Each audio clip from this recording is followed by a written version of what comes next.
Juda ham ko'pchilik inson shu mashinani proyekt qilaman deganimdan keyin menga yozishdi, to'g'riroq yonimga kelib ham aytishdi. "Ukam, nima qilasan bunaqa mashinani yig'ib? Turishi metalolomku 68-yilgi mashina bo'lsa, zapchasini qayerdan olasan? Bu mashinani yig'ib ola olmaysan" deb aytishyapti.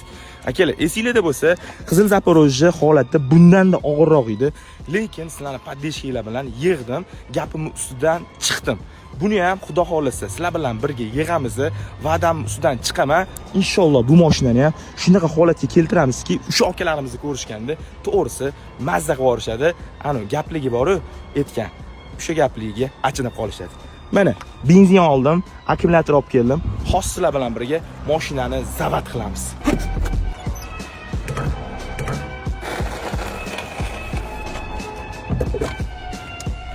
Bilan bitta mashinani zavat qilib ko'ramiz. Mana kalitni burimiz. Bismillahirrohmanirrohim. Ya mashalloh, uyaltirib haqida gap yo'q. Mashina bittada zavat bo'ldi. Mana buni qaranglar.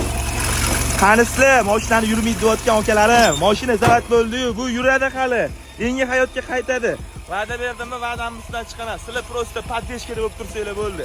Mashina zavat bo'ldi akalar.